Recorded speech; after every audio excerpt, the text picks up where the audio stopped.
ദേശീയ ചലച്ചിത്ര പുരസ്കാരമൊക്കെ പ്രഖ്യാപിച്ചല്ലോ. ഒപ്പം നിരവധി വിവാദങ്ങളും വിമർശനങ്ങളും ഉയരുന്നു. ഇതിനിടയിലും വൈറലായ ഒരു പോസ്റ്റ് ഉണ്ട്. എന്താണെന്നല്ലേ? മികച്ച നടനുള്ള പുരസ്കാരം ലഭിച്ച ഷാറൂഖ് ഖാന് അഭിനന്ദന പ്രവാഹമാണ്. എന്നാൽ പുരസ്കാരം ലഭിച്ചതിൽ എതിർപ്പറിയിച്ചും ആരാധകർ രംഗത്തെത്തുന്നുണ്ട്. തന്റെ എക്സ് അക്കൗണ്ടിൽ വരുന്ന എല്ലാ അഭിനന്ദനങ്ങൾക്കും താരം കൃത്യമായി മറുപടിയും നൽകുന്നു. മലയാളത്തിന്റെ പ്രിയ നടൻ മോഹൻലാലും ഷാറൂഖ് ഖാന് അഭിനന്ദനം അറിയിച്ച് രംഗത്തെത്തി. ഇപ്പോഴിതാ മോഹൻലാലിന്റെ അഭിനന്ദനത്തിന് മറുപടി അറിയിച്ചിരിക്കുകയാണ് ഷാറൂഖ് ഖാൻ. ദേശീയ ചലച്ചിത്ര പുരസ്കാര ജേതാക്കൾക്കെല്ലാം അഭിനന്ദനങ്ങൾ. മികച്ച പ്രകടനത്തിന് അവാർഡ് നേടിയ ഉർവശിക്കും വിജയരാഘവനും പ്രത്യേക സല്യൂട്ടെന്നും ഷാറൂഖ് ഖാൻ, വിക്രാന്ത് മാസി, റാണി മുഖർജി എന്നിവർക്കും എന്റെ ഊഷ്മളമായ അഭിനന്ദനങ്ങൾ. കൂടാതെ കേരളത്തിലെ പ്രതിഭകളായ ഉള്ളൊഴുക്ക്, പൂക്കാലം എന്നീ സിനിമകളുടെ അണിയറ പ്രവർത്തകർക്കും അഭിനന്ദനങ്ങൾ.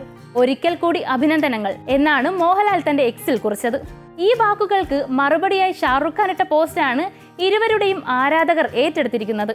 നന്ദി മോഹൻലാൽ സാർ, നമുക്കൊരു വൈകുന്നേരം അവധിയെടുത്ത് കൂടാം എന്നായിരുന്നു ഷാറൂഖ് ഖാന്റെ മറുപടി. ഈ മറുപടിയാണ് ഇപ്പോൾ സോഷ്യൽ മീഡിയയിൽ വൈറൽ. മലയാളത്തിന്റെ പ്രിയ നടനെ കാണാനുള്ള ആഗ്രഹമാണ് ഷാറൂഖ് ഖാൻ പറഞ്ഞതെന്ന് ആരാധകർ. 33 വർഷത്തെ സിനിമാ ജീവിതത്തിൽ ഇതാദ്യമായാണ് ഷാറൂഖ് ഖാന് ദേശീയ പുരസ്കാരം ലഭിക്കുന്നത്. 2023 തിയേറ്ററുകളിലെത്തിയ ജവാൻ എന്ന ചിത്രത്തിനാണ് ഷാറൂഖ് ഖാന് ദേശീയ അവാർഡ് ലഭിച്ചത്.